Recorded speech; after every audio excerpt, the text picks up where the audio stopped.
Bueno, pasamos al caso siguiente, que es difibrinogénemia y déficit de proteína C asociado a tromboflebitis, que presentan los doctores María Álvarez Bollea y Hugo Guglielmone del Sanatorio Allende de Córdoba. Álvarez Bollea es médica hematóloga del Sanatorio Allende y Hugo, bueno, eh, tiene un montón de cargos, así que lo vamos a dejar así: Sanatorio Allende, Universidad de Córdoba y el Laboratorio de Hemos Derivado de Córdoba. Bueno, muchas gracias por la invitación al Grupo CAT para participar en esta reunión. Este caso lo compartimos con el doctor Guglielmone.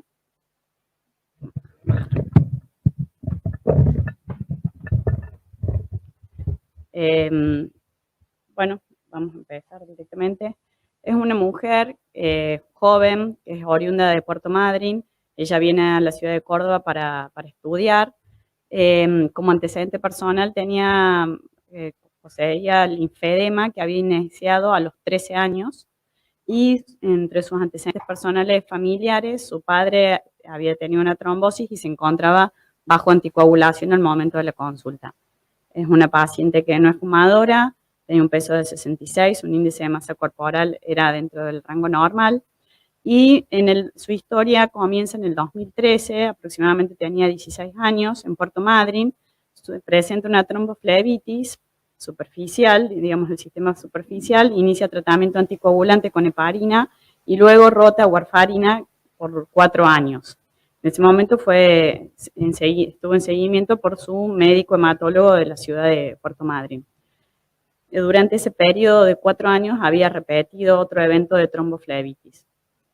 En enero del 2017 suspende la warfarina y la paciente es derivada a la Academia Nacional de Medicina para investigar patologías,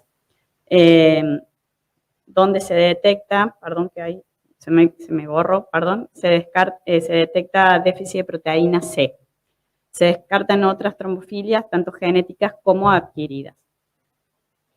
La primera consulta sucede el 1 de agosto del 2017. Esta paciente estaba internada a cargo del servicio de cirugía vascular. Se encontró en su primer día de postquirúrgico de una trombectomía por trombosis de vena safena interna que se extendía desde la pierna hasta el muslo, llegando a 1 centímetro del confluente safeno-femoral. Todo el sistema profundo estaba permeable.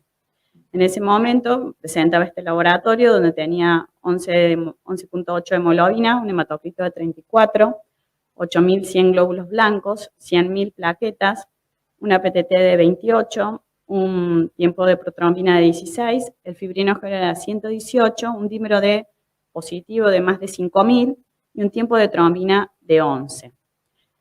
Posterior a la cirugía inicia con heparina de bajo peso molecular, 40 miligramos cada 12 horas por 14 días.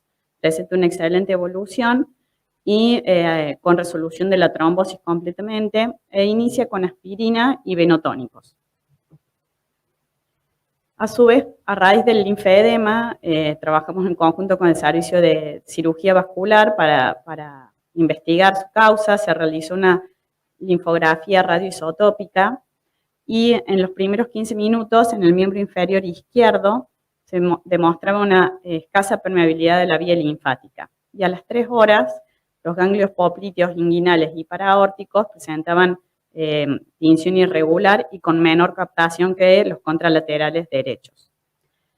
El 17 de septiembre del 2018, consulta por guardia por un dolor abdominal agudo e hipotensión, es valorada por el servicio de cirugía general y de ginecología, donde se detecta un hemoperitoneo por ruptura de un quiste de ovario derecho. Se realiza una videolaparotomía, se transfunden 2 unidades de glóbulos rojos durante la cirugía. Posterior a la misma, se realiza hierro carboximaltosa. La paciente no presentó inestabilidad hemodinámica ni requirió de asistencia de mecánica ni vasopresores. Recibió posteriormente tromboprofilaxis mecánica inicialmente y luego de las primeras 24 horas inicia con tromboprofilaxis con heparina de bajo peso molecular, 40 miligramos día.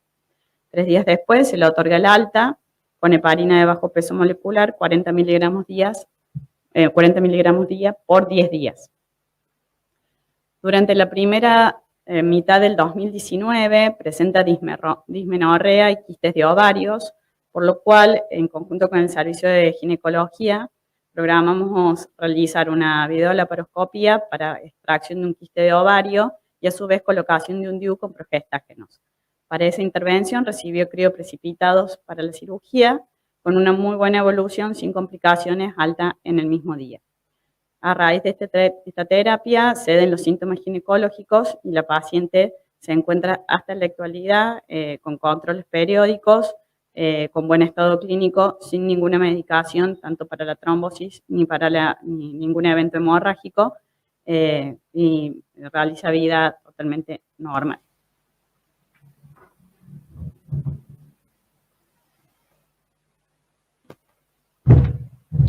Bueno, buenas tardes. Gracias por la invitación para presentar este caso. Este es el árbol familiar de la familia. Aquí tenemos el propósitus. A ver si vamos a ver. Ahí vamos. La paciente es la menor de 4 hermanos, y de los cuales uno de ellos, el varón mayor, fallece, y cuando se le preguntó a la paciente cuáles habían sido las causas de su fallecimiento, había fallecido a una edad joven, ella dice que no sabía muy bien porque sus padres no le habían dado la suficiente información, y como había transcurrido hacía bastante tiempo, es como que nadie preguntó demasiadas cosas más. Estos fueron los datos de laboratorio iniciales cuando la paciente ingresa al servicio de hematología, en donde lo que obviamente más nos llamó la atención a nosotros fue el nivel de fibrinógeno, y además, cuando nosotros vemos ese valor tan bajo de fibrinógeno, hacemos tiempo de trombina y tiempo de reptilasa, los cuales también dan prolongado, y el dímero D aumentado. Ante esta situación, la paciente justo en ese momento estaba recibiendo algún tipo de tratamiento por la razón por la cual había ingresado. Esperamos un mes más tratar de alejar lo que estuviese más alejado de cualquier tipo de tratamiento, y vimos que los resultados obtenidos son estos, siempre manteniendo prolongado el tiempo de trombina, el tiempo de reptilasa, y el dímero D siempre elevado.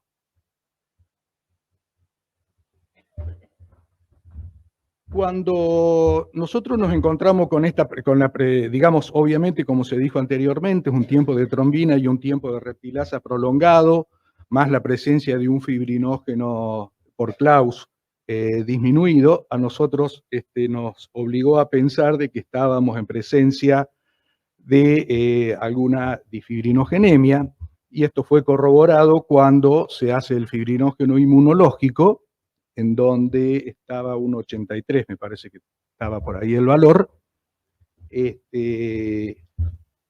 Y es importante tener en cuenta de que hasta ese momento, cuando nosotros le habíamos hecho los estudios, la paciente solamente había presentado esos problemas de tromboflebitis, ya que su problema hemorrágico, como comentó recién María, había ocurrido ocurrió a posteriori de los estudios. Nosotros, cuando confirmamos en 2 o 3 periodos de tiempo diferentes la presencia de esta difibrinogenia, enviamos la muestra a un laboratorio de Estados Unidos para que nos hiciera los estudios de biología molecular, en donde esa es la mutación que ellos encontraron en ese momento. Y a nosotros nos seguía llamando, o la considerábamos hasta en ese tiempo como que era asintomática, pero después, bueno, en el momento en que recibimos los resultados y la paciente sufre ese problema hemorrágico, siempre nos quedaba la duda o la sensación de que había algo distinto, porque ella había tenido tromboflebitis, después desarrolló un problema hemorrágico, la mutación, de acuerdo a lo que uno buscaba en las páginas del grupo francés, la mutación que nosotros encontramos ya había sido descrita absolutamente. Lo que nos llamaba a nosotros la atención es que de los 13 casos que estaban descritos en la literatura, 8 de ellos tenían manifestación hemorrágica y ninguno de ellos tenía manifestación trombótica, o por lo menos no lo avisaban, o los diferentes autores no lo habían informado en las publicaciones.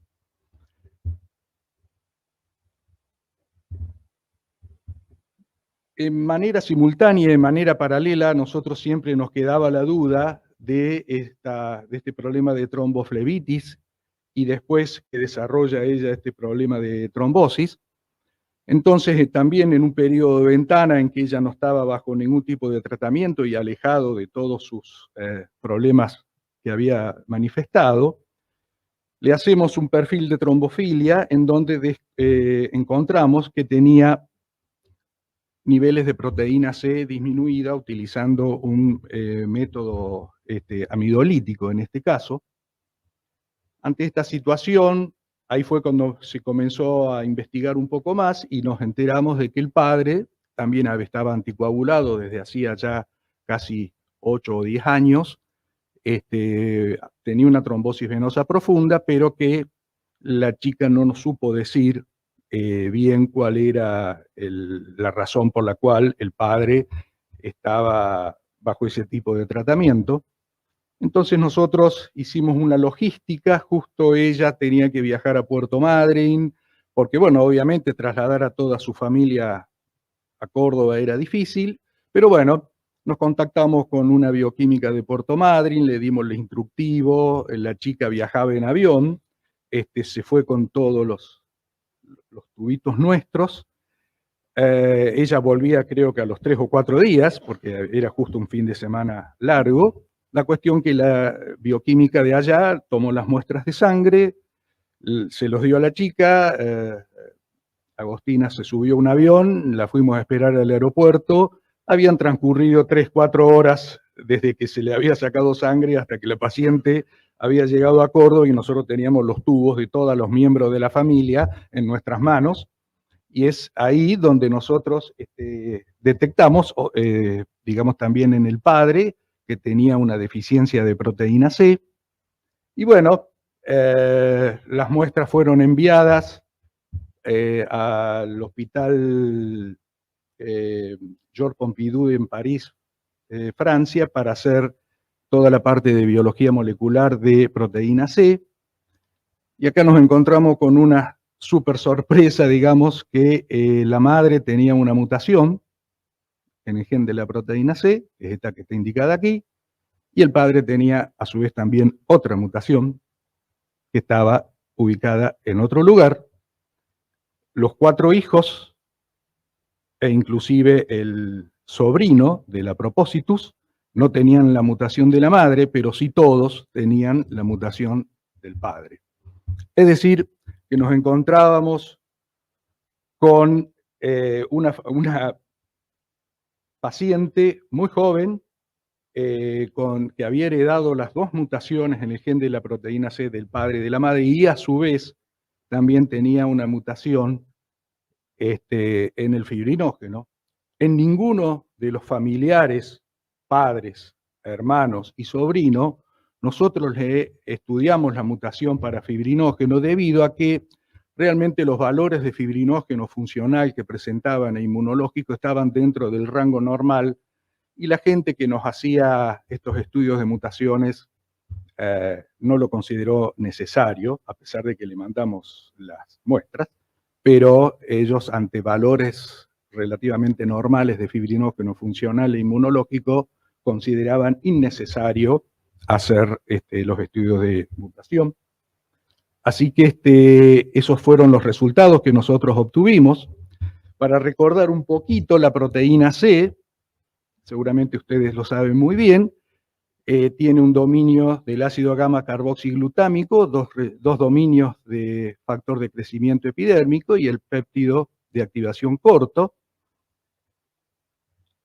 Básicamente, nosotros, esta es la molécula de la proteína C, donde nosotros encontramos las mutaciones, está en el dominio GLA, es decir, el sitio de unión que tiene la proteína C a los fosfolípidos. Y después, como para ir cerrando un poco el tema, esto es lo que nosotros fuimos viendo a lo largo del tiempo, desde que la comenzamos o que la recibimos a la paciente en el 2017 hasta el 2022. La paciente siempre tuvo niveles de dímero D aumentado. Bueno, acá corresponde justo cuando ella tuvo un fenómeno de trombosis que era de esperar, pero después, ella siempre a lo largo del tiempo, ahí está indicado en cada puntito, estas son valores, digamos que fueron tomados al azar, pero ella durante su periodo, durante la enfermedad, siempre se fue controlando y hacíamos un seguimiento de por lo menos cada 2 meses o 3 meses teníamos valores. Yo solamente puse algunos valores representativos. Siempre los valores de fibrinógeno funcional, estos son por Klaus, fueron muy bajitos, o fueron siempre, más o menos se mantuvieron dentro de los valores que ella manejaba, pero lo que nosotros siempre nos llamó la atención era que siempre presentaba valores de dímero D prolongados. Este es un ROTEM que le hicimos a la paciente en el mismo momento de cuando nosotros estábamos haciendo todos los estudios. Daba un poquito bajo el INTEM y el ECTEM, o alterados, porque bueno, quedaba la sensación de hipocoagulabilidad, y cuando hacíamos el FIB-TEM, que era lo más representativo, o que nosotros más queríamos ver, prácticamente daba una línea que estaba muy alejado de los valores de normalidad. ¿Qué es lo que podemos decir con respecto a esta paciente? Es que la deficiencia hereditaria de proteína C generalmente se hereda como un rasgo autosómico dominante, y obviamente el estado homocigota o heterocigota compuesto son los más raros. Este es un típico caso de heterocigota compuesto, de haber heredado de padre y madre 2 diferentes mutaciones. Hasta el presente, de acuerdo a la base de datos, hay alrededor de 390 mutaciones que han sido descritas, y las 2 variantes que nosotros encontramos, tanto en el padre como en la madre, y obviamente en la chiquita, ya habían sido descritas. La única diferencia que nosotros encontramos es que la variante de la posición 55, las 2, en primer lugar, son de deficiencia de tipo 1, es decir, hay una disminución simultánea tanto de la actividad funcional como de los niveles inmunológicos de la proteína. La variante en la posición 55 generalmente se acompaña con valores levemente disminuidos, alrededor de un 50%. Nuestra paciente tenía 48 o 49% de proteína C medido por amidolítico, y un poco más bajo medido por métodos coagulométricos. Eso quizás nosotros lo atribuimos a que, como las 2 mutaciones estaban en el residuo GLA, probablemente eso afecte un poco por una cuestión metodológica, digamos, que dé un poco de valores más bajos. Pero la otra mutación, lo que a nosotros nos llamó la atención, también va acompañada de valores bajos de proteína C, de acuerdo a un caso que fue descrito por otro autor, y nosotros encontramos que la madre y algunos de los hijos que tenían esa mutación tenían valores normales. Eso fue la única discrepancia que encontrábamos. Es decir, las 2 mutaciones dan deficiencia de tipo 1, pero en nuestro paciente o en algunos de los miembros de la familia, nosotros no encontramos esa misma condición. La difibrinogenia que nosotros observamos en este paciente, no podemos decir ni que es hemorrágica ni que es trombótica, porque, vuelvo a repetir, el hecho de que tenga la paciente deficitaria de proteína C hacía que un fenómeno trombótico estuviese medio como latente, y eso en cierta forma explicaría el porqué de que siempre tiene esta paciente niveles de dímero D aumentado. Y además, si uno suma a que prácticamente el 8 de 13 pacientes descritos en la literatura que tienen esta mutación en la cadena gamma del fibrinógeno presentan un fenotipo hemorrágico, es poco probable, aunque no lo podemos comprobar, de que también este fibrinógeno haya sido trombótico y se sume al defecto de la deficiencia de proteína C. Lo que nosotros ponemos al final como conclusión es que de este equilibrio hemostático que existen entre las diferentes proteínas, en esta paciente, por los niveles elevados de dímero D, pensamos que la balanza se inclina hacia el lado de la trombosis más que al problema hemorrágico. Muchas gracias. Gracias, doctor. Solamente es un agradecimiento. Ella es la Natalie, que trabaja con Jorge Di Paola en la Universidad de Colorado, que es quien nos hizo, bueno, Jorge no está más ahora en Colorado, pero ella en ese entonces es la que nos había hecho todo el estudio molecular de fibrinógeno. Y Martinet, una persona a quien no conozco solamente a través de los mails, trabaja en el Hospital Georges Pompidou, que es la que nos hizo toda la parte de biología molecular de proteína C. Doctor, muchas gracias, doctora. Vamos a dar comienzo a la discusión de este caso. Me voy a tomar el privilegio de hacer algunas consideraciones clínicas, de preguntarte algunas cosas de la clínica para que nos aclares. Yo entiendo que la paciente es portadora de un linfedema importante, sintomático, unilateral, por lo que vi, y la tromboflebitis es de la misma pierna. Sí. ¿Sí? Sí, eso es pero así. fue previo, digamos, el linfedema fue previo a sus Obvio. eventos de tromboflebitis. O sea que el linfedema condiciona la tromboflebitis, la aparición clínica de la tromboflebitis. Ese es el primer punto que quería remarcar de lo que vos nos contaste. Y la otra cosa que te quiero preguntar es, o sea que tenemos un déficit de proteína C no muy importante, pero con un agravante como es un linfedema de un factor no modificable en la paciente. Entonces yo quería saber la conducta terapéutica con la paciente con respecto a su estado protrombótico, ¿cuál ha sido en este tiempo? Sí, la situación es la siguiente. Inicialmente recibió tromboprofilaxis durante el post inmediato de la tromboflebitis, que asistimos nosotros en el 2017 con heparina de bajo peso molecular. Y posteriormente solo queda con aspirina. Pero luego tiene este evento hemorrágico del quiste de ovario que creo que también tiene un trasfondo de enfermedad ginecológica con endometriosis, probablemente porque era recurrente, volvía a hacer los quistes de ovario y bueno, por eso es que posteriormente se ideó una terapéutica hormonal que no pusiera en riesgo aumento de trombosis, porque tampoco podía recibir hormonas sistémicas.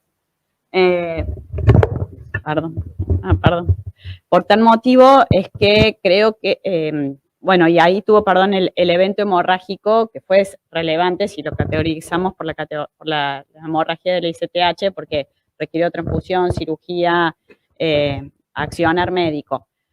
Por tal motivo, posterior a ese evento, se retiró toda la medicación y la paciente actualmente no recibe más que tromboprofilaxis para viajes. Sí, esta paciente, voy a aclarar, es kinesióloga.